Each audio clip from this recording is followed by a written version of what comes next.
Ladies and gentlemen, today on the program, screenwriter, director, comic book maker. We're talking writing, turning pro, and what happens when you do the work with the prolific Brandon Rhiness. That's an old school intro, kids, just in case you were feeling nostalgic. Fun, right? Hey, Denny boy! Roll intro!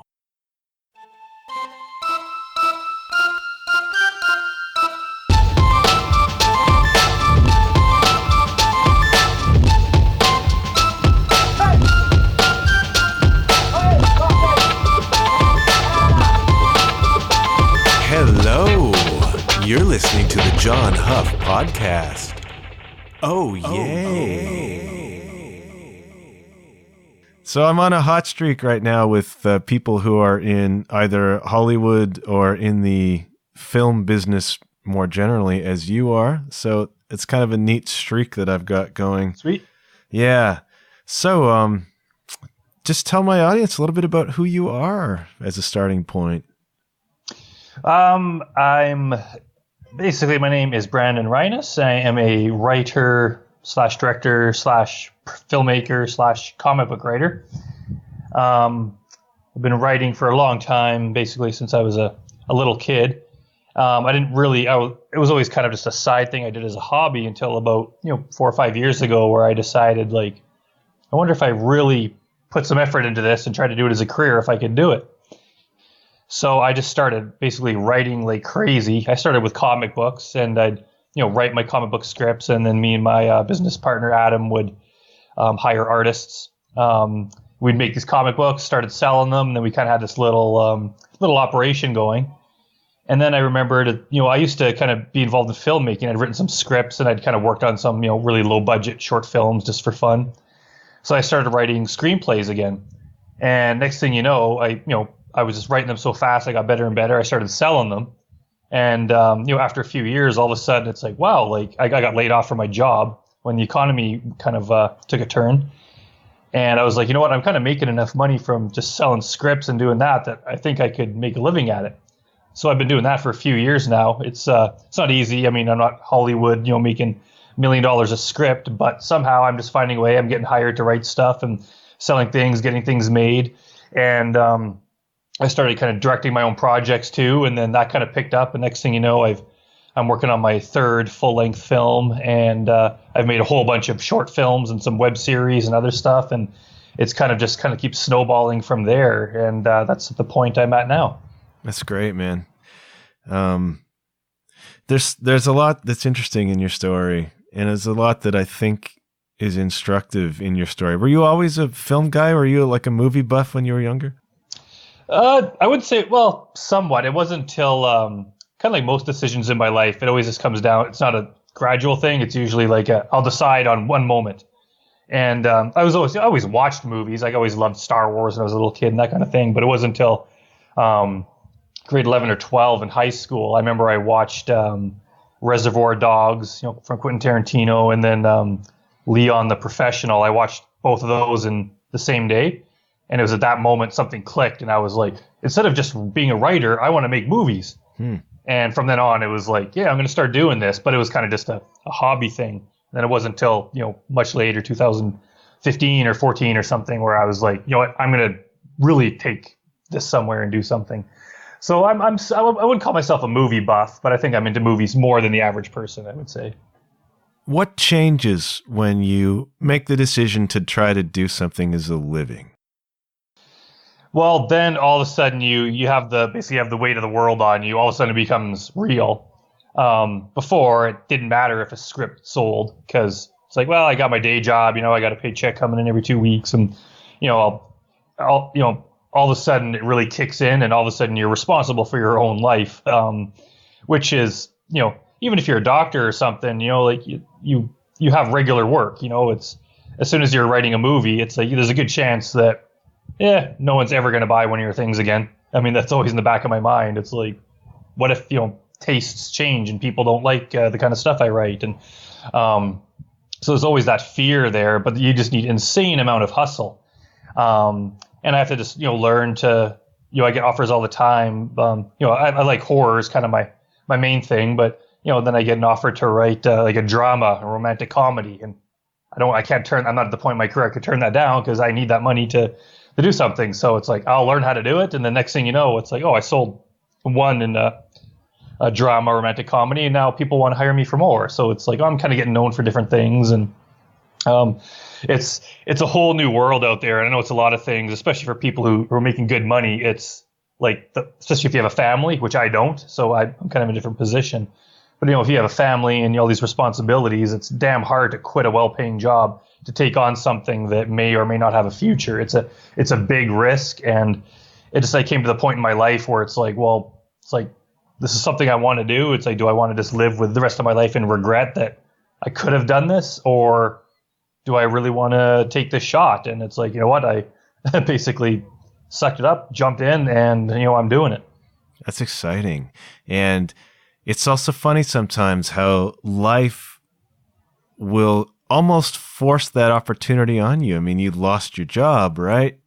Yeah. And so it's like, okay, here's your chance. But you took it. That's the exciting part for me. Yeah, I took it. And I remember my plan was, I was like, I'll take it a month at a time. It's like, I might eventually run out of money, but jobs kept coming in. I'd be selling things here and there. I get hired to write something. And, I just had to learn to live on, much less money than I was used to. And it just kind of, 1 month, next month. And, then it's like, oh, I sold something. Oh, I got enough to live on for like 3 months. And so I'm okay for a bit. And then it starts running out. And then it's like, oh, I sold something else. And then I got hired for this. And next thing you know, it's like, oh, it's like 3 years later. And it's like, well, I'm still doing it. And actually just this past summer, I kind of like, I was getting too close to being broke. So I ended up taking a day job, and it lasted like not quite 3 months.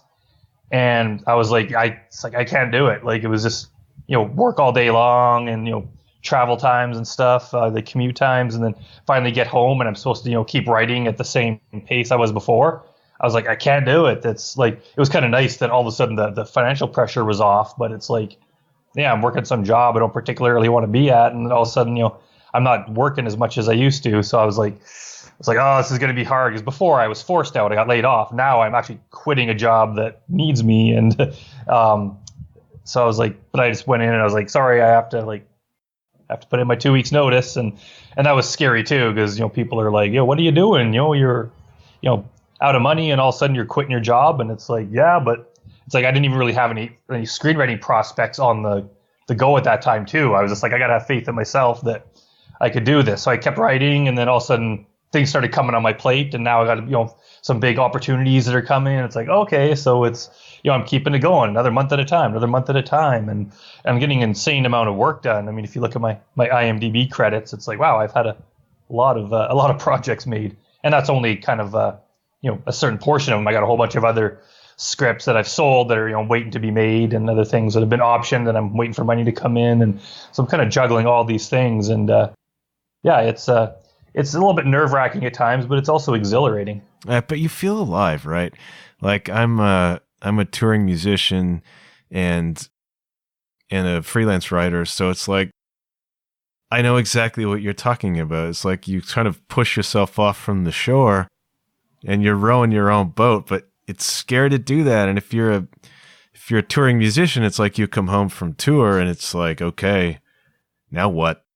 And, I find myself occasionally taking full-time contracts and this kind of thing. And it can be really, really hard to juggle that. But this faith in yourself, have you always had faith in yourself that you would be able to make this go?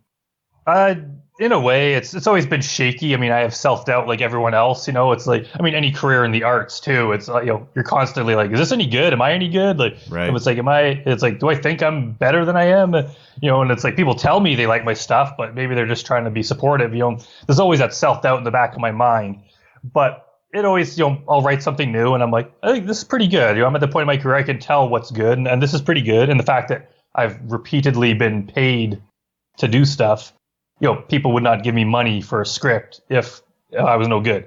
So it's like, obviously I'm good enough to keep doing this. And but I would say overall, I've had enough faith that it's, you just have to, right? It's just, there's no way if you doubt that you can do what you want to do, you're just not going to be able to do it. So even when I don't, go through periods where I don't have that kind of faith, I basically just fake it and, pretend I put on this air that everything's going great and just kind of push through it. And especially when you're making film and you got to like rally people together and people are working, you can't come in like, oh my God, this is not going to work. Like no one's going to want to work with you. You got to be like, man, this is going to be great. This is going to be awesome. And then usually is in the end, it usually works out. But yeah, it's not easy, like, I'm sure it never gets easy. I'm sure even if, you're making, millions of dollars doing this kind of stuff, there's just going to be other challenges. There's going to be other things, right? I mean, I'm sure even Steven Spielberg makes movies that bomb at the box office and, he's all disappointed and, it happens to everyone. So it's just a matter of, I'm working my way up the ladder and just like, and yeah, you said like, it's fun. Like I'm living the dream. Like this is what I've always wanted to do, and I'm actually doing it. Wow. Like for real, not even on the side. This isn't just like a thing I do on the weekends and evenings. This is a thing that this is my life, my job. So it's incredibly empowering and just like it's my dream come true. Obviously, I'd like to make more money, be more successful at it, but that is slowly coming. It's a funny thing though, because when I don't know, because when you start talking about the money side of the picture. It's really weird to be an artist in business. You know what I mean? Like it's hard to juggle the two because you need commercial success or you need at least financial success. And do you find that affects your writing?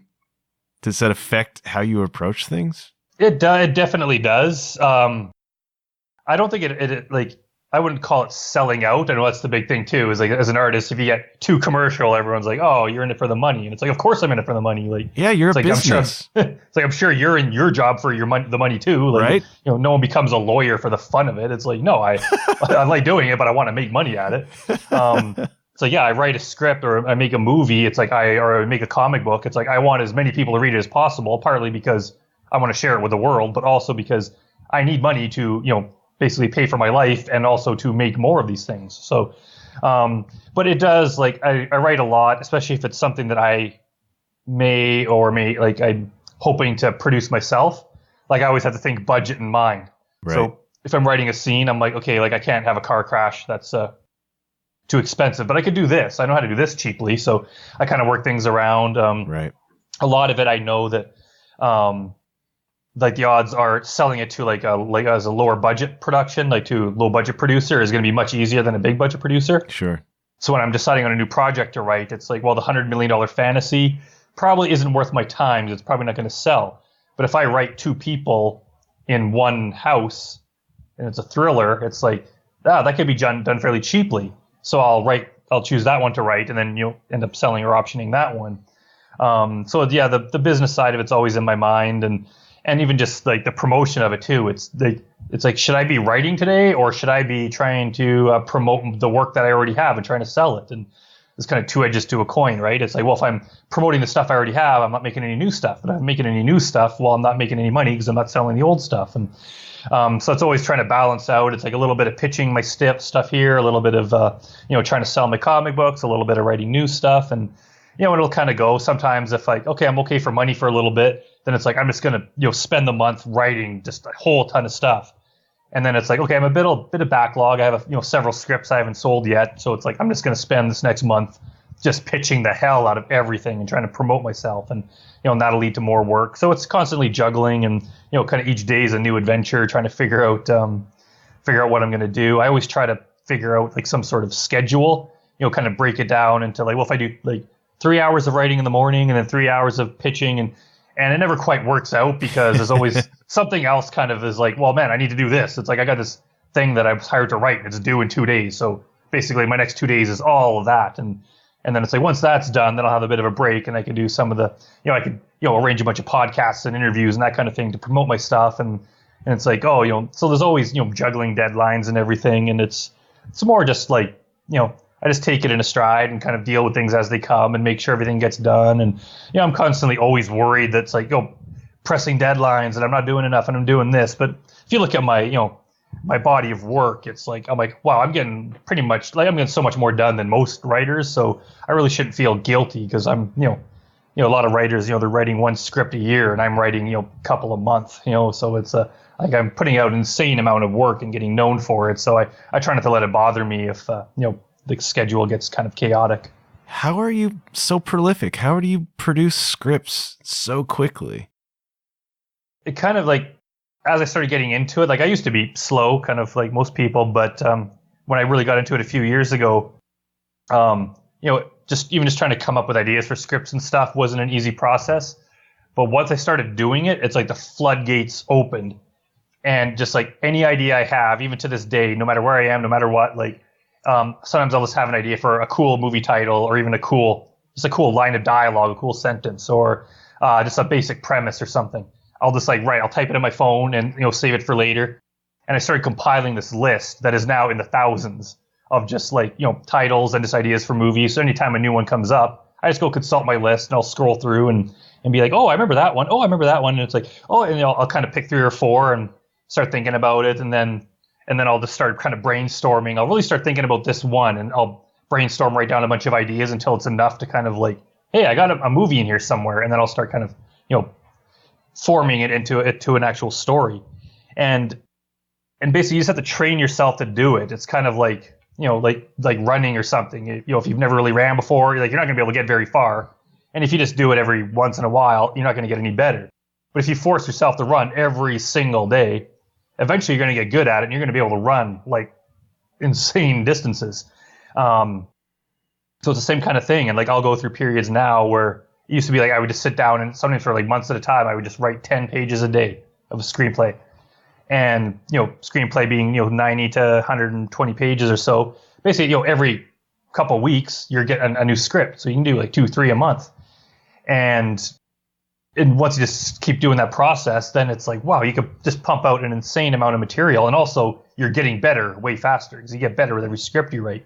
But instead of just, every few months to a year writing one, I just write so many. And the next thing you know, it's even within, I read stuff 6 months to a year ago, and it's whoa, I'm so much better now. So I go back and rewrite the old ones and improve them. And a lot of times when I do that, all of a sudden it's I get interest from a producer because they just took that little bit of improvement to do it.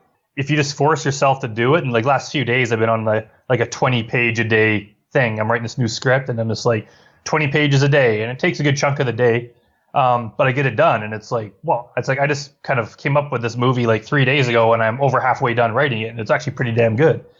So I'll basically, by this weekend, it's going to be finished, and I'll leave it for a while, and then I'll come back and do some rewrites and improve it, and then I'm going to start in a new one.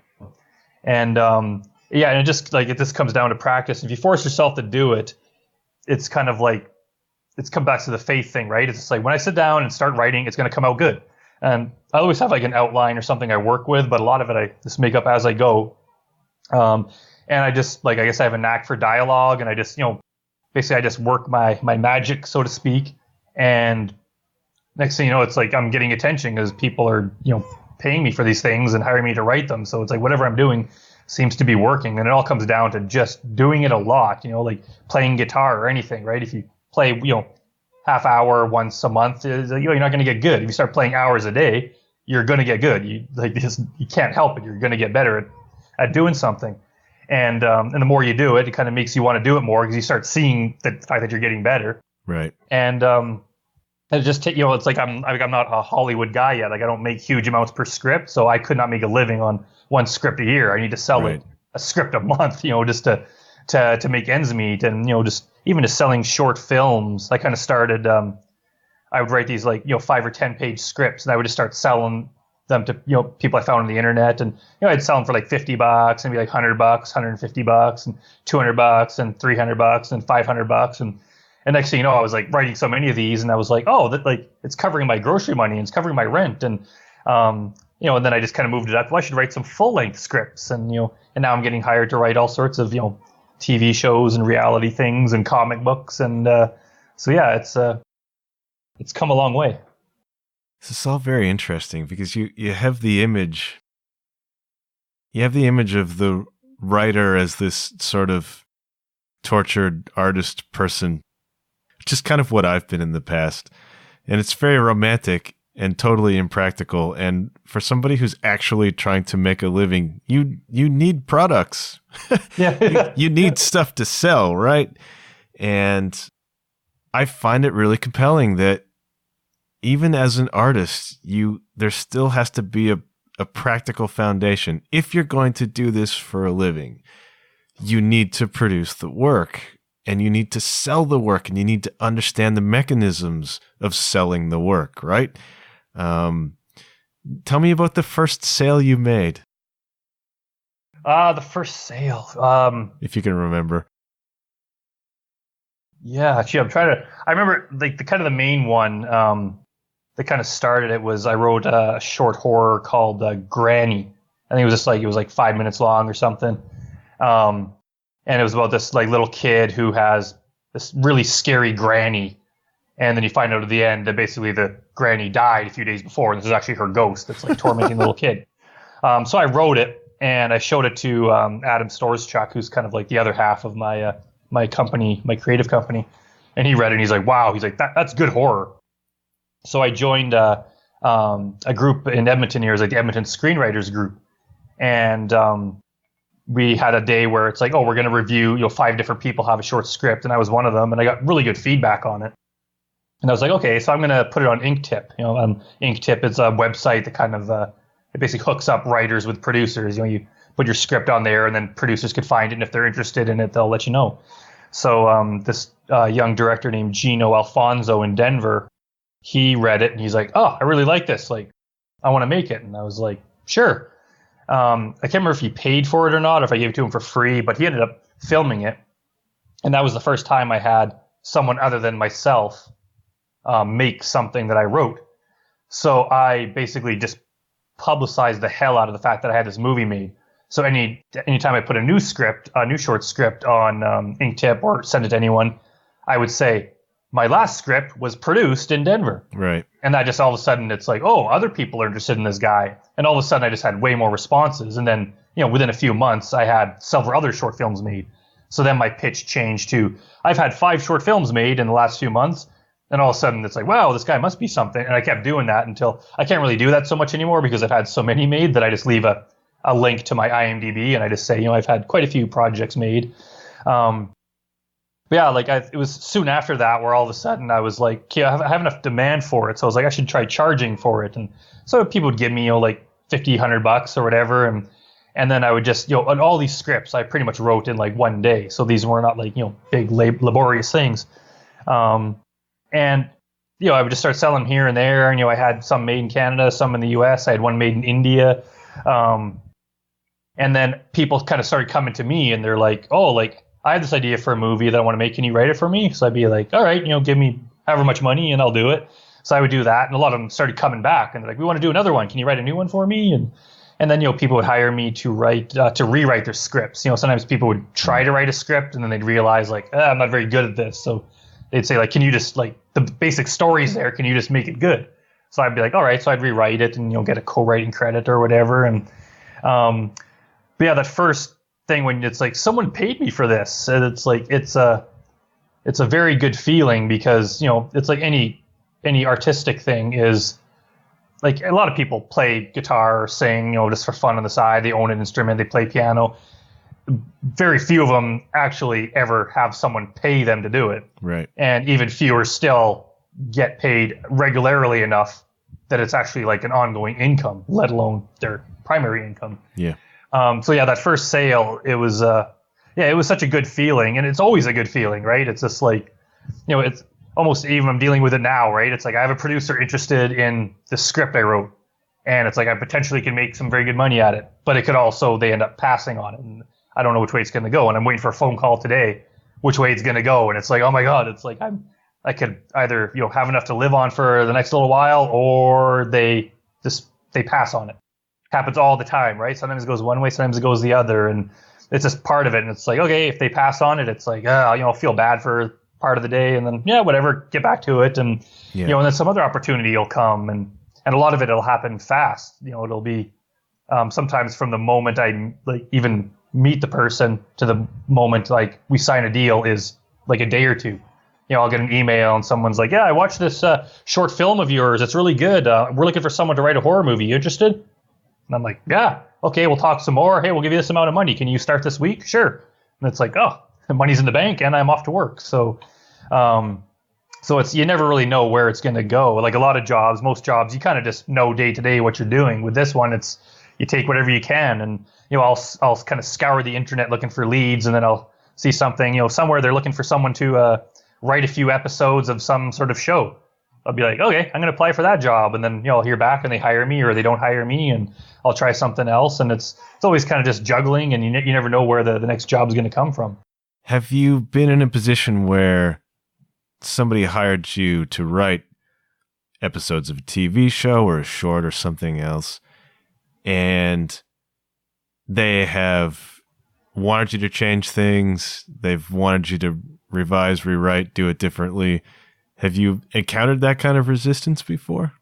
Oh yeah, it's kind of one of the normal things of the business, sure. And it's something I have no problem with. I understand that's what it's like. I know a lot of writers don't. They put up a big fight, and it's like, man, you're not going to have a career, right? A lot, especially when it's someone that hires you to write a script for them.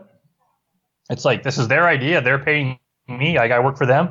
I'll do whatever the hell they want. Like, if it's something that I think is a bad idea, I'll explain my side of the story or why I think it should be done some way. But if they're like, no, I want it done this way, it's like, all right, you're the boss. I'll do it. Yeah. And a lot of times too is I've sold scripts to people that are ones I created, I write, I sell it to someone, and they change a whole bunch of stuff, and it's not always for the better, in my opinion.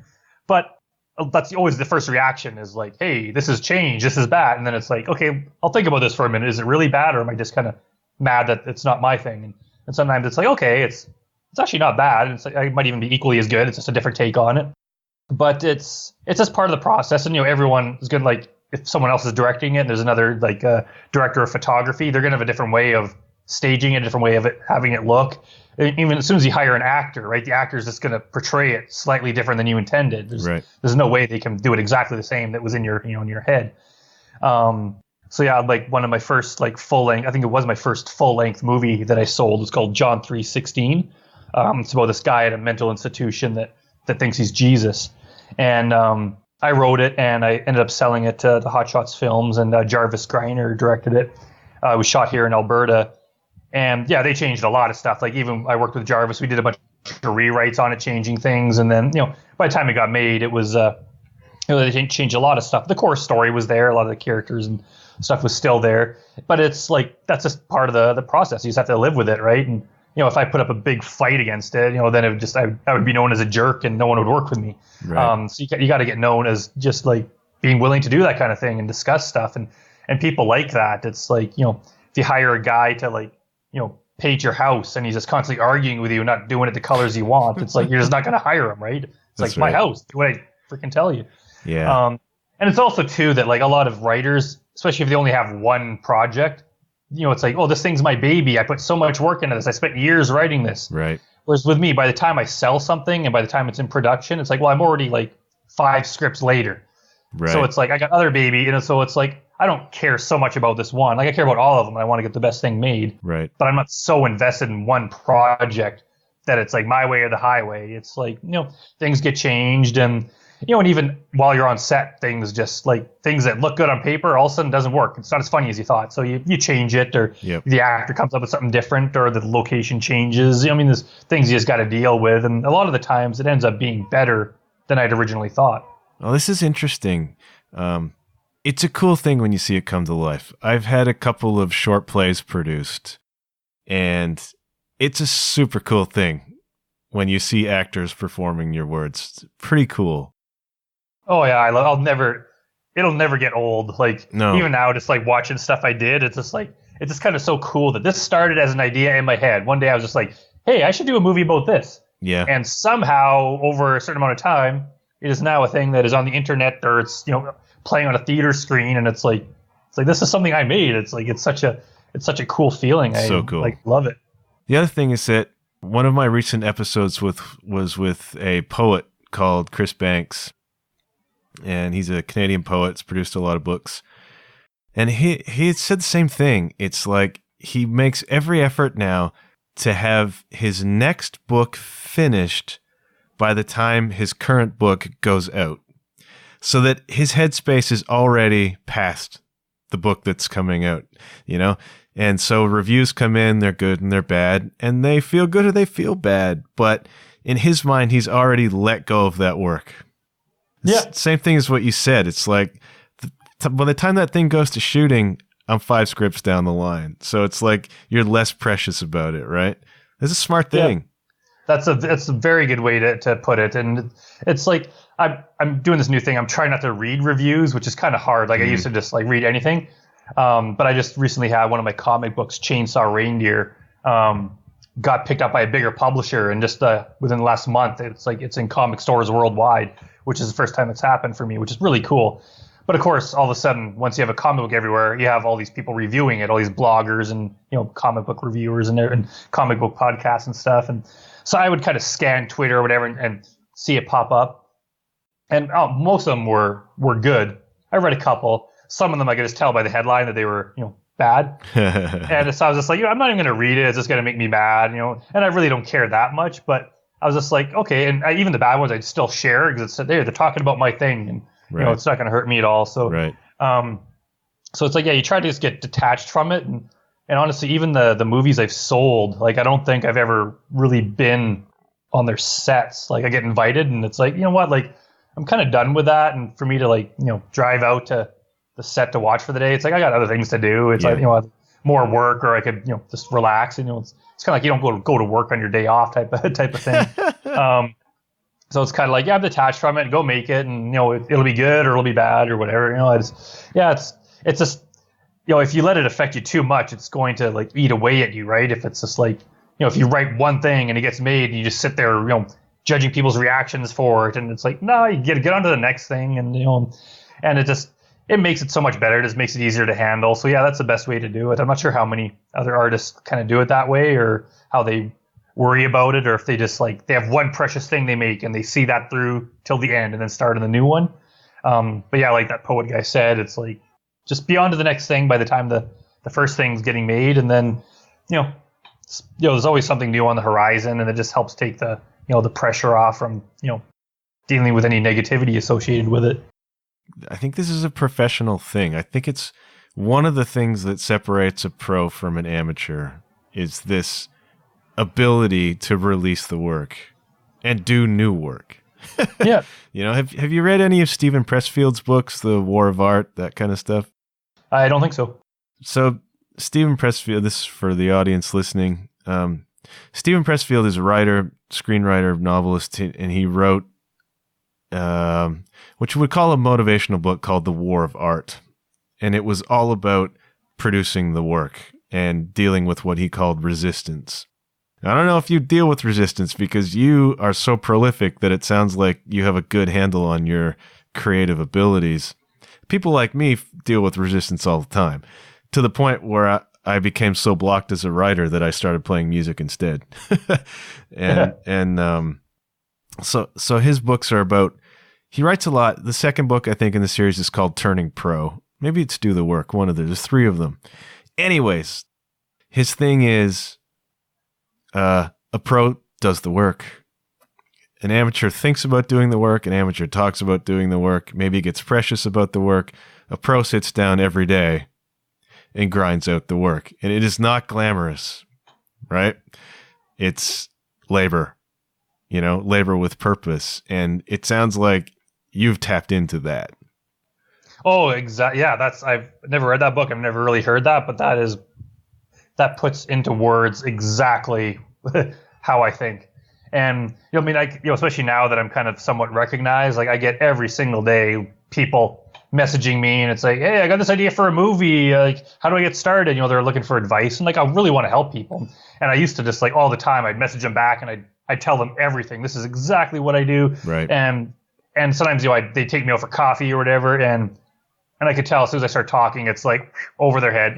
Right. They're kind of hoping that. I think secretly they're hoping that I'll be like, wow, great movie idea. I'll write it for you, do all the work, and give you money for it, And it's just like, no, as soon as they realize, oh, I got to do this, and it's like, yeah, well, if you have a job, you're going to have to come home at night and write this. And it's like, oh, well, hockey game's on tonight. Well, I got kids. It's like, well, if you can't do it, then it's like, don't even try. There's too many people putting effort into it. It's just, you want to be a hockey player, and it's like, well, I don't got time to practice, or well, then just don't bother.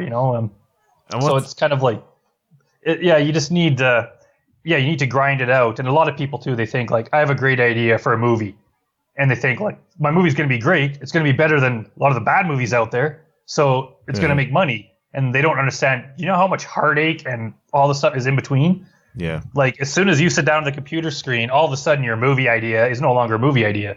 It's easy to be like, well, this happens and this happens. And it's like, as soon as you write it, what do they say exactly? You could say, well, the guy has a fight with his wife.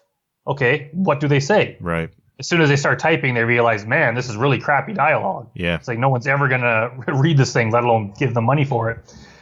So it just takes a huge amount of skill, and a lot of people don't have it. And, or they just don't quite get it. Like, a lot of people, they've written a script, but it's like the Star Wars fantasy thing that's going to be like $200 million. And it's like, man, like, it's like, you're an unknown writer who's never had something made before. Like, it's just not totally impossible, but as close to impossible as you can get.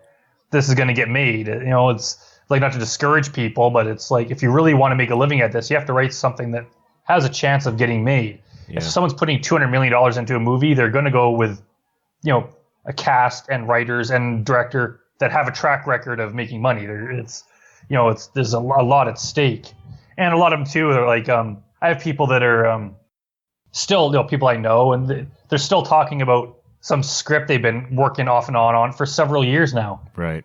And it's just like, man, like, and a lot of times, as soon as you do sell a script or option or something, they're going to want rewrites. Of course. They're going to be like, okay, we have someone willing to put in the money, but they want these changes made. And you're going to need them fast. You can't be like, oh, I'll take another 2 years at it. Like the rewrites I did for this one, I'm waiting today for the phone call. I did the rewrites in 2 days. He's like, yeah, we're interested. This few things we're thinking about. And I just sat down there, made all the changes, sent it back. And he was like, whoa, that was quick. And he's like, yeah, this is like perfect now. And, if I was like, yeah, I'll get back to you maybe next fall, they'd be like we'll move on by then. So yeah, you have to sit down and grind it out. And people always ask me, like they assume that, like, oh, I have these contacts in Hollywood. Like, I have some sort of, basically I have something that sets me ahead of everyone else. And it's like, no, every person that I know, every producer I know, I met just by introducing myself. I found them online somewhere. Yeah. And the reason I have so many scripts is because I sit down there every day and write a lot, even when I don't feel like it, even when it gets hard. It's just like, I don't have time to get writer's block because I need to pay the freaking rent. So it's like, I just push myself through it and just write every single day. And that's why I have so many things done. Whereas everyone else has a movie idea, they're thinking about it, they want to do it, they imagine doing it. And then, months, years go by and they've never actually done it. So it just takes an insane amount of work. And if that's not your thing, that's fine. You can have other talents do other things, but it's like, don't even kind of waste your time trying to pursue something seriously if you can't actually do the work. That's what Steven Pressfield would say as a pro, just a hardened old pro. You sit down and you do the work. And it's the same for anything. If you're a painter, if you're a musician like me, doing the work means probably practicing a lot of the time. And, I certainly need it. So I'm good at getting that done. But I'm really attracted to this. And the people that I've had on the show, the creative types, and I've had actors, writers, poets, a lot of musicians, they say the same thing. It's like, you've got to do the work. You've got to turn out product. And not everybody, a lot of people have the romantic notion, right? And I've succumbed to this before too. I'm no more innocent than anybody else, but people have the idea that they want to be a writer, except for the part where they actually do the writing bit. They like the idea of selling a novel and doing book signings and being in the bestseller list. But then when it comes down to the part where they actually do that year or whatever it takes to get a novel produced and then try to sell it, and it doesn't get sold, and you run up against reality pretty quickly. And it's the good news is that that's okay. Everybody runs up against reality. You need to find a way to deal with reality, which is to do the work. And so I'm inspired when I see people like you come on the show who are like, I just started working. Started working, started selling. There's no great secret. There's no magic formula. I did the work. I improved. I sold the work, and I kept working. That's the formula, right? Yeah, people always think there's some sort of, especially because, music, movies, it's an exciting thing, right? And they think that there is some sort of glamour angle to it.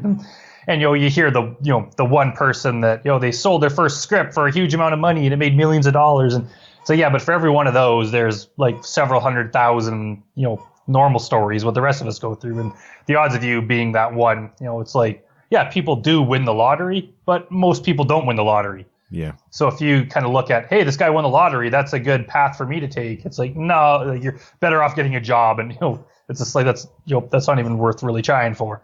But yeah, like, it's kind of funny when I first started to, and even people like message me all the time, it's kind of starting to irritate me that they're always like, how do I get started? Yeah. And it's like, whenever I want to get started on something, I Google it. I'm just like, how do I do this? I read what someone did and I follow through. When I first, when the comic book thing was kind of having some minor success and I decided to get back into screenwriting, first thing I did is I wrote a script. And then I was like, okay, like, how do I sell a script? I'd never actually sold one before. So first thing I did was I Googled selling a screenplay or something like that. And this guy's podcast popped up, Ashley Scott Myers. It was called the Selling Your Screenplay Podcast. So I was like, all right. And I was still working my job at the time. So I'd listen to it on my headphones as I was working. And I just listened to the first few episodes and he explained, like, when I first started, this is exactly what I did. And I was like, all right, I'm going to do exactly that.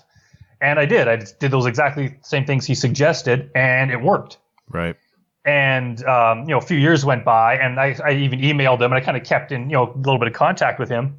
And then I told him, it's like, yeah, like, you kind of got me to where I am. I did that stuff you suggested and it worked. And eventually, it was like last year sometime, he invited me on his show. And I got to tell his listeners, it's like, a couple years ago, I was just like one of you. I was just listening to the show. I did the stuff Ashley suggested and it worked. And I got a lot of attention. Actually, I even got hired for some screenwriting jobs just from people that heard that show. Yeah. And I always said, like, it's like, if I can do it, you can do it. Like, I don't think, like, I must be a little bit talented because it's working, but I don't think I'm some sort of prodigy. It's more just from practice and years of doing it that I got good. But it's like, if you're decent at it, if you're a good enough writer and you work hard enough at it, I don't have any advantage that you don't have.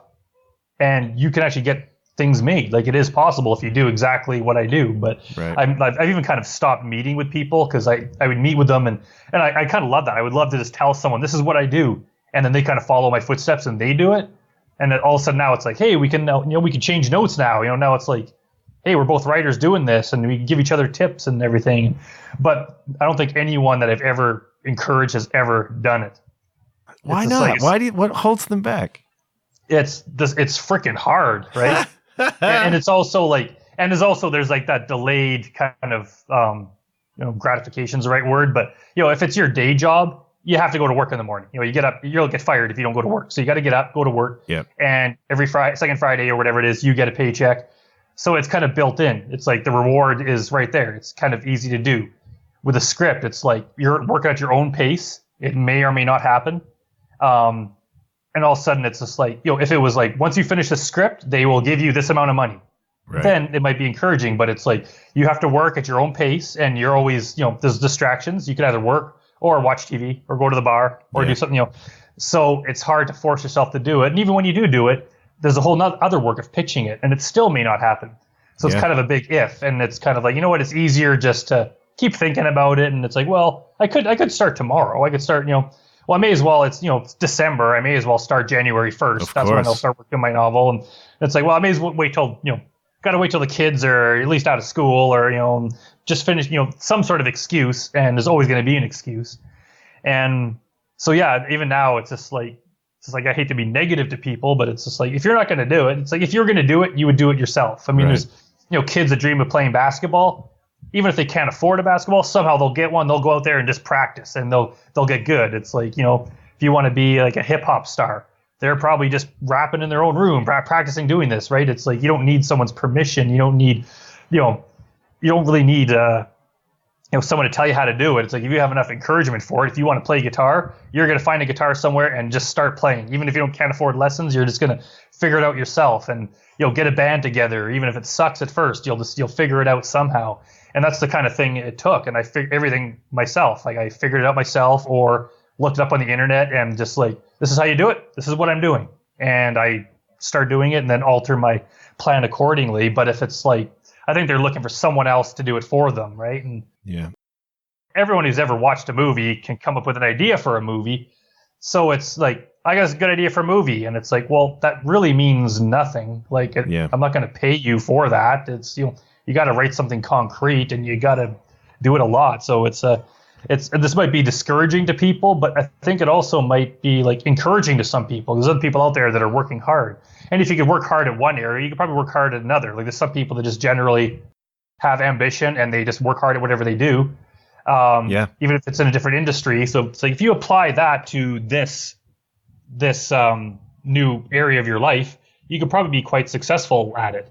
If you're generally lazy and you just kind of don't do anything other than go to work every day and you can't really initiate things on your own, this is probably not the job for you. And it's fine. There's tons of other things to do, but it's like, even now, it's kind of like, I have a hard time even justifying to people this is worth it. It's like the amount of work I put into this for the amount of work I made. It's like in hindsight, I can't even tell someone that like at this point that it's a good idea to do, right?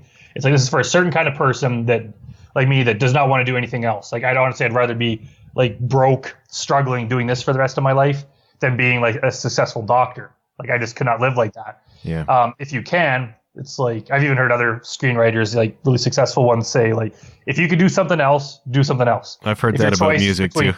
Yeah. It's like, if you could be a nurse or be a writer or a musician, be a nurse. Probably going to make way more money, and it's a stable job. Yeah.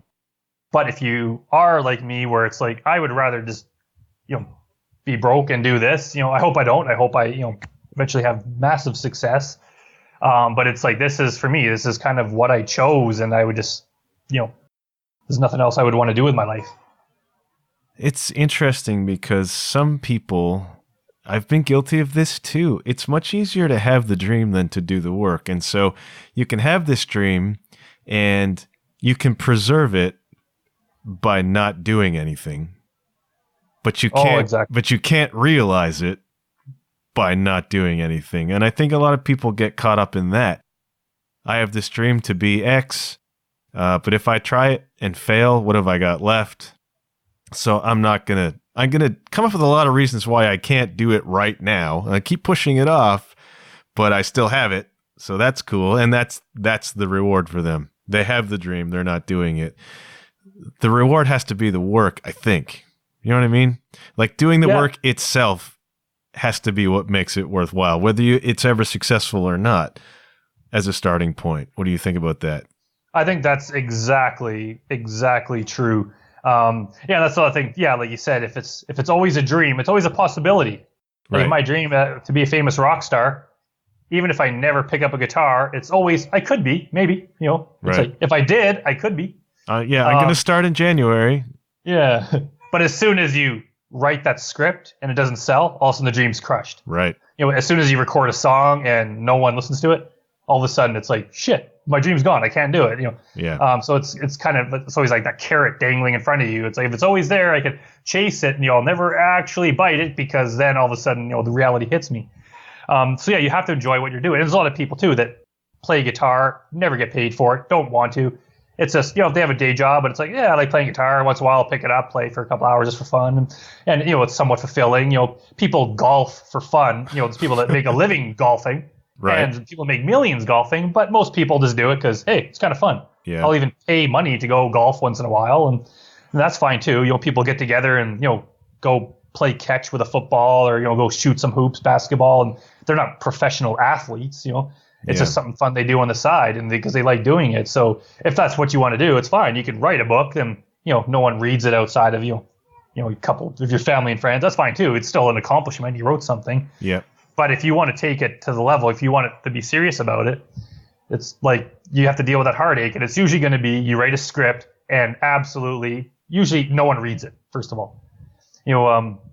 People always talk about, it's like, oh, the rejection. Like when you start, you have to deal with a lot of rejection. And it's like, no, you got to work your way up to the point of being rejected. Because at first, no one's even going to pay attention. No one's even going to read your script. And it's basically, you're just like ignored. And it's like, man, I friggin' spent all this time writing this. And then, you pitch it to a producer. It's like, hey, I have this new script. And they just don't even reply. And, it's like, oh my God. And then after a while, it's just like somehow if you keep at it, you'll get certain things made. And it's like people will give you the time of day. It's like, okay, I'll read the script. And usually then they still just don't even reply because they probably didn't like it. Or they'll reply and be like, sorry, we passed, not for us. Then you start dealing with the rejection. Yeah. And the constant rejection. And then after a while, it's like, oh, you start getting those little wins here and there. And then it's like, and then you get enough wins, and it's like, oh, it starts building up. But even then, it's like, it got to the point now where it's like the rejection is still the huge part of it. It's like most people will just like only one person's ever going to make the movie, and 100 is going to reject it before that. Yeah. So pretty much every day I get, I pitch people constantly on my scripts. And pretty much every day, even today, I'll probably, once this podcast is over and some of the day, it's like, oh, I'll get some sort of rejection email. It's like, yeah, the script is good, not what we're looking for right now. And it's just kind of like, okay, I'll take that and I'll go pitch it to 10 more. And but most people are not going to be able to handle that, right? Because they have this thing in their mind that my idea is so great. This is going to make such a good movie. Right. And look at all these other movies that make money, and my idea is better than that. Right. So I'm going to write the script, and it's going to make, and then they just run up to constant rejection, and they're not going to be able to handle that because, they got this thing built up in their mind, and it's your first script. You think it's going to be like wonderful? Like, it's like I wrote for like friggin' 20 years before I sold a script. Like, it's going to take huge amount of work. And a lot of people, they're not going to be able to get past that. It's interesting you talk about, you may sit down as a writer and you may produce a thing, and then the thing may not get made. And it's interesting because maybe you're not a writer at all, but having gone through the process of writing might open you up to something new that you didn't even know you wanted. So, I mean, for me, okay, I'm a musician, I'm a drummer, and I do that and I play with people, but doing that also opened up a blog that I started writing, tour blog, right? Which opened up this podcast, which it's all connected. Like, if you sit in your chair and do nothing, there's no momentum, right?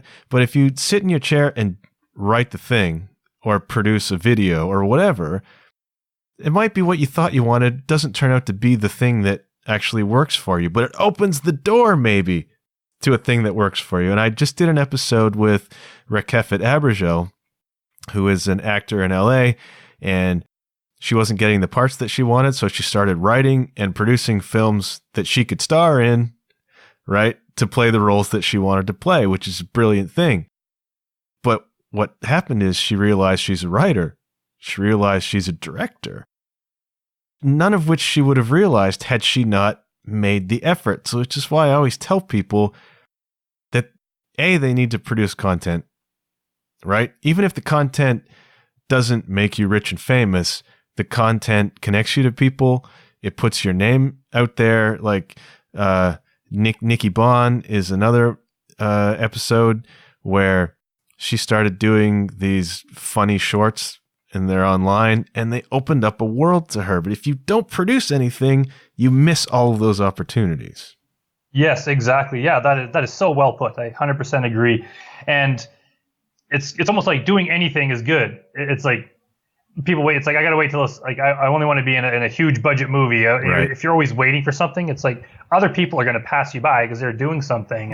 And just like even now, like I have a new project out called I'm Haunted. Yeah. And it's a found footage type of thing. And basically where it's like about this young woman who thinks her apartment is haunted, and she starts a video blog to kind of document not only her daily life, but the creepy stuff happening in her apartment. Sure. And so we're releasing it like almost every day on YouTube in kind of little like 1-2 minute segments. Yep. And over a couple months. And when the whole thing's done, the whole thing put together will be a full length movie. And that kind of came about because I had other projects I was working on, but we needed to raise like big amounts of money, and it was taking a long time. And I was like, well, I'm not going to sit around waiting for a year or two while we're raising money for something else. I'm going to make something that we can make for super cheap. Right. So I was like, how can we do that? And I was like, well, if it's mostly just one person in a room, I can make that for a very low cost. So we went out, and it's just like, even from the time we, the whole thing was about a month, right? I was like, let's do this. I put the whole thing in motion, and we got it done. And now I have daily content up on YouTube. It's not getting a huge amount of views, but it's still getting me some attention. I have some new thing out there. Yep. And yeah, and even you said about that actor too. Like, there's so many actors, like, and I feel kind of bad sometimes because obviously there's more actors than there is projects, and you have a whole bunch of people audition, but you can only really pick one actor per part. So there's people, so they're struggling like everyone else. But yeah, the person you said, it's like, write a script directly for them. And I was like, I don't understand why more people don't do that instead of just, trying out for other people's projects all the time. Write your own script, or hire to write. If someone came to me and is like, can you write a script with me as the main character? Just like, I want to take it somewhere. I'll do it fairly reasonable cost. Yep. All of a sudden they have a script where they're the main character, and they can go, instead of trying out for other people's things, try to get that thing made. It's like, if you're doing something in your scene, like a lot of the actors I hire, a lot of the people I reach out to, it's because I just see them on Facebook. I just see them all the time. They're doing something. So when it's like, hey, I need an actor, it's just like, hey, what about that person? Like, I see them all the time. They're some sort of musician I've seen before, or an actor or whatever, and they're going to have those breaks where there's probably other actors who may even be more talented. It's just they're not doing much. They're waiting for the next big opportunity, and where it's like, if you're just out there, people see your name, it's going to open up a lot of doors for you. Yeah, and like you said, you never know where it's going to lead, and it could lead off some. But it's just like, you're doing something, it's going to lead you to meeting someone, and it's just like, or partnering with someone on something, and it's just, and that might be the big thing, right? It's just like this way, like, I'll do, like, any podcast is willing to talk to me, like anything. It's like, if you're willing to talk to me, I'll do it, because even if we don't get a lot of listeners or viewers, like, we might get one person that's like keeping me in mind, that ends up it leads to something else, or just and as that goes, like people in Edmonton probably know the movie Hot Box that I directed. It's like kind of like a stoner comedy. Yeah, we had there was 100 people involved in that, and I'm still to this day surprised that I was able to pull it off. But it's just like we set this whole thing in motion, and I'd done other things, and everyone's willing to work and help out. But it's like, I built this big network. Whereas if I was a complete unknown, it probably would have been harder to do. Sure. But just the fact that I've done so much and everything, that it's like, it was easy to pull all these people together and create this insanely great team to pull that off. Yeah. So it's just like networking, meeting people, and it's basically just keeping your name out there, and even that takes a lot of work. It's just like this constant just basically self-promotion, and which doesn't come naturally to me. I'm more of an introverted, quiet type of person. And I remember even when Facebook started, I was like, even just making a post was like, I don't like being the center of attention, but it's like, I got to do it. It's like, it's my living is at stake here, so it's like and whereas now it's like, I've grown numb to it, so it's like, I'll just it's not quite like bragging, but you got to be like, hey, check out this thing I made. I'm doing this. Hey, I'm on this podcast. I'm doing this. I'm on the news. And you got to just like push a living hell out of yourself, and I always admire that in other people too. Like, there's certain people I see, like, they're on Instagram all the time. And so I just, like, you can't help but be aware of them and pay attention to them when their name comes up. It's like, I know what they're doing, even if I don't read their posts, but I see they're doing some sort of modeling thing, or they're playing gigs in a bar. I see them doing something, and it just like they're just kind of aware of that, and those people are going to have a way bigger chance of being successful just because they're known, right? It's like, if you want to be in this business is making stuff and showing it to people. Yes. You can't skip that step. It's like, if you write a book, you have to be like, hey, everyone, I wrote this book. You should buy it. If you're playing a gig, like a band, you have to say, hey, we're playing music. Come watch us. Yes.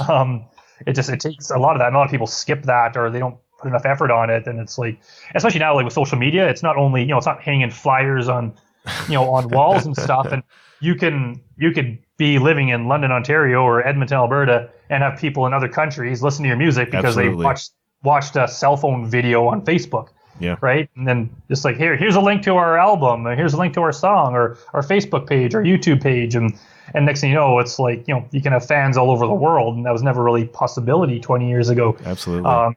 So it's like, why would you not jump on that? Like, I promote the hell to anyone, even some of our comics when I was starting, like, we'd have a few fans. I remember there's one guy in Edmonton who just loved our comic book Skull. So whenever a new one came out, it's like either me or Adam, it's like, hey, we'd hop on the bus and we'd travel down to Mill Woods just to give the guy the comic and get our $5. And wow. It's just like, hey, some guy's reading, it's like, ideally that's not really worth it, but it's like, you have that kind of hustle. It's like, if you're willing to like my stuff, it's like, here it is, I'll bring it to you, and you just got to have, that, just like that kind of work. And I hope this is like all inspiring to people, because a lot of it is this kind of like, when they hear how much work it is, and it's kind of discouraging to them. But it's also like there's some people that are going to find it like gets them ramped up, right? And even when I listen to podcasts about other writers, and it's like they have some success story, I kind of came from nowhere and I built myself up and did this. Yeah, it inspires me. It's like, hey, I can do that. And I tell people, like, almost every podcast is like, if I can do it, you can do it. It's like, my dad's not a famous producer. It's like, I wasn't born rich. Like, it's like I basically just started off not knowing how to do this, and I just learned how to do it and got good. Yep. And made my own breaks. And it's like every person out there, if they're willing to do, if they have a desire to do this, like they could do the same thing. Yeah. And this, getting big budget movies made is, it is difficult, but you have the ability, you can make your own film, right? I mean, you'd shoot on your cell phone if you wanted. Like I'm Haunted was all shot on a laptop and a cell phone just to make it, give it that vibe. So it's like you could do that. You could write a story or have someone else write a story for you, film it, put it on YouTube. It may not be very good, but it's something. And then you do another one, and then, get feedback on it and keep trying. You're going to get better at it. And then as you grow, and next thing you know, it's like you can kind of get better actors instead of just your friends. It's like hire real actors. And then, and then it's just like save up some money and hire like a real director of photography and a real sound guy. Then your movie's going to look and sound good and have professional actors. And you're going to, know how to direct a little bit because you've did a whole bunch of like, crappy little cell phone videos, but that taught you how to do it. Yeah. And after a while, it's like, I put like, I probably more than $100,000 I bet into this thing in the last, like, since I started, like such huge amounts of my own money. But it's gotten to the point now where it's like, okay, we've done some crowdfunding. Other people are willing to put stuff in. All of a sudden we are having people that are coming forward and just wanting to help us out and giving us money. People are like, oh, hey, I can chip in $500 for this. And it's like, oh, because they've seen, like, they see that I can get something done. And I got this, this kind of big, kind of machine that's going and moving, and people are willing to come on board because they can see the benefit of it. That it's like, hey, if I help this production out, it's going to get finished and my name's on it. And, next thing you know, they're part of the team. Yeah. But you got to start doing those first steps. Like you can't, your first movie is likely not going to be, you get hired to direct the new Star Wars. It's just not going to happen like that. It's like you're going to have to just do your own thing and learn how to do it. And, even Steven Spielberg talks about when he was a little kid, when he got his first camera, and he'd film trains and film the trains crashing and just, make little war movies in a model airplane or whatever he did. Just learn how to do stuff, how to stage stuff. You got to like learn those skills, and it's like if you want to be a hockey player, you got to learn how to skate. If you want to be in a band, you got to learn how to play the instrument. Yeah. And you're not going to be very good the first couple of weeks. You're going to be pretty crappy. But if you just keep at it, you'll get better and you'll get good. And the more you put into it, and the faster the harder you work, the faster you will get good. So it's the same skill like that with anything. And I think a lot of people too think that. I even heard, can't remember who it was. Someone told me that someone in the industry told me that it's like acting and writing are the only things that basically anyone can claim they can do. It's like, if you can write words on paper, you can claim you're a writer. If you can speak, you can say you're an actor. Right. And they kind of don't realize that it's like, well, to be really good at it, it's a lot harder. Like there's more to acting than just standing where you're told and reading the words, right? And there's a lot of bad actors out there, and there's a lot to writing that's more than just like, hey, I know how to spell, I can write. Yeah. And I have a movie idea, therefore I can write a movie. And it's like, no, there's so much more to it than that. So it just comes down to like, and it's kind of like, it's a natural like filtering process too, that it's like the people that aren't willing to put in the work, this is never going to make it. It's never going to happen for them. And the people that work harder are naturally going to make it up to those next steps. Yep. So yeah, it all comes down to that. And it's like, I do want to be encouraging for people, because there are a lot of people that probably could do it. And it might just seem so daunting. Yep. Just like, I have an idea for a movie. I can write a script, but like there's so many steps between me starting and the movie coming out in theater. So it's like, just break it down. Just like write out, if you have a movie, write it out first. Like, write down the idea. That's the biggest thing, is like putting it from your brain on paper makes it real. And then just come up with some sort of outline. Just write the whole story down. And then just, listen to screenwriting podcasts, read the books, do whatever you got to do to kind of learn the basics. Yep. And then just plug away at it. Just start writing. It's probably not going to be very good, but that's not the point. Is get it done. Then you have a finished screenplay, and that'll it'll give you a boost of confidence that, hey, I kept to it and I finished this. Regardless how good it is, I finished what I say I'm going to do. And that's why I kind of admire people, no matter how crappy their screenplay is. It's like the fact that you sat down and wrote an entire thing, even on its own, even if that's as far as you ever get, it's like, that's still like a pretty monumental thing in life. That it's like, you finish something that most people will dream of doing and never do. Yeah. So it's like, okay, that's like the first milestone. But then you either have to keep revising that script to make it better, or start on your second script. Right. And then start on your third, and then start on your fourth. And then it's kind of what I did. And then I kind of went back to that first script, and I was like, whoa, that's really crappy. So I was like, well, after my four scripts, I'm much better. So I'm going to rewrite it and make it better. Yeah. And then I'm going to go on to number 5, number 6. And even now, like, I have scripts a couple years old. I'll go back, look at them, and it's like, whoa, like, man, I thought I was pretty good back then, but I wasn't. So I rewrite it. And it's like, wow, now it's way better, And then I'll keep writing scripts, and probably a year from now, I'll look back at the stuff I'm writing today and be like, oh my God, like, it's not as good as I thought it was. I'm way better now. Yeah. And then I'll rewrite it. And so each script is going to get better and better, which will likely lead to me selling more things for bigger amounts of money, hopefully. Yeah. All right. So we do the work. We keep doing the work. We learn the business, and it's possible. Yeah, that's what it comes down to. I think a lot of it too is people think it's an impossible dream, because a lot of people, they look at the biggest, you look at the biggest band in the world. It's like, man, how are we ever going to be U2 or the Rolling Stones? And it's like, honestly, you're probably not. It doesn't mean you can't start a band and play some gigs. Doesn't mean you can't make a little bit of money at it. Yeah. You might even be able to make a living at it. You don't have to be the biggest one.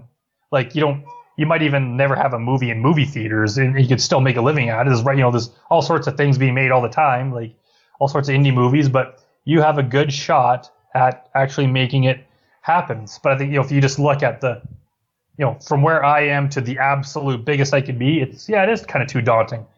But it doesn't mean you can't just start off small. Right. You could write a 5-page script that has 2 characters in it, takes place in a house, put it on Inktip or something like that, and if it's good, someone will probably make it, because they can probably make it for dirt cheap. Yep. Even if you don't get paid for the first one. And all of a sudden, hey, you got a movie made. Yep. You're on IMDb. Like, for the rest of your life, you could say, hey, I wrote a movie and it got made. And then if you want to replicate that, do bigger things and stuff, and that's kind of how I started. And then it just gets bigger. And then I remember before, it's just like, wow, I got 5 credits on IMDb, and then it was 6, and then it was 7, then it was 8, and now it's 50. Yeah. And it's just, and each one kind of gets better because you have more of a track record, and and people will come back to you. Like, a lot of the people that hired me to write one script or get one movie made have come back, pretty much all of them, to hire me again for something else. Yeah. It's like, yeah, Brandon's easy to work with and he's good, so it's we could take a risk with someone else or go to the person we're comfortable with. Yep.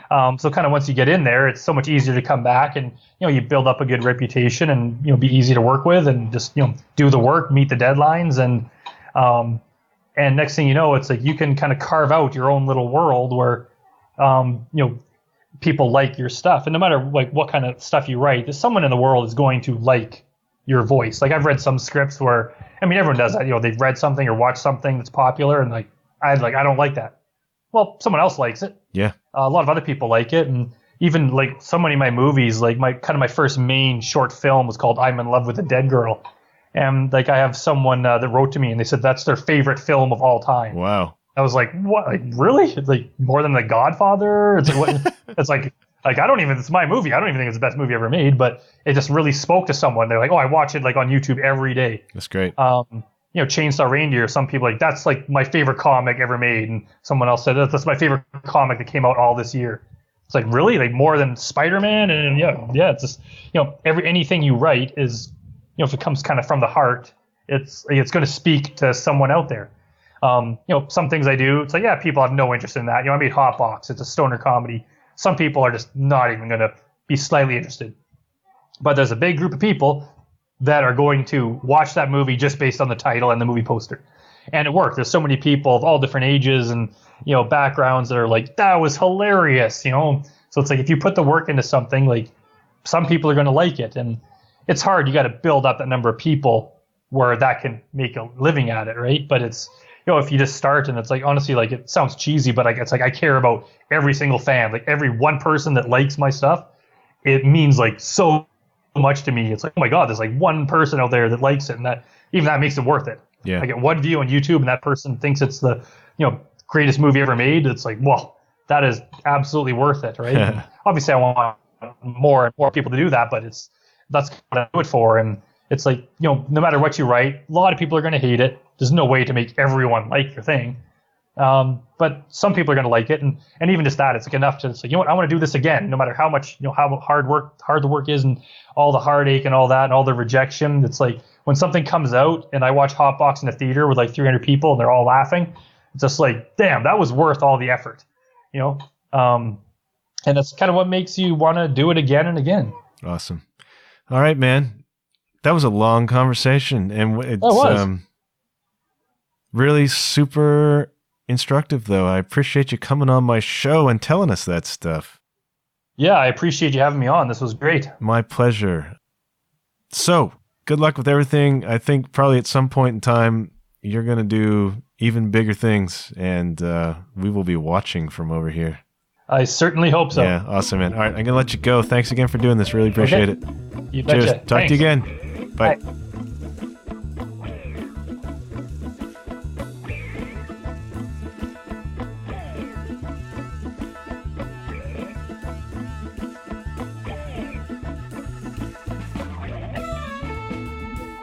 Thank you once again, gentle listener, for taking in today's show. And thank you to Brandon for being such an inspiring guest. If you want to know more about Brandon and the rest of my guests, go to www.john-huff.com. That's JOHN-HUFF.com. You can also find the show on Facebook at The John Huff Podcast. If you're an Instagram person, you can find me at JW_Huff. If you're an Apple Podcast person, please, and I still mean this, kids, do me a big favor and leave a rating and review of the show, preferably a positive one. That's all the time we have for this week, but I'll be back very soon. Until then, keep your wits about you, and remember, good things happen when you put yourself out there.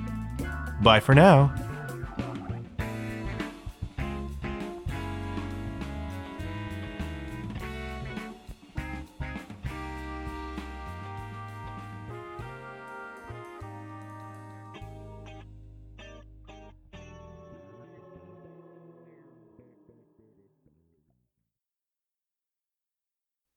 I'm just going to go ahead and say my favorite Christmas movie is probably Love Actually.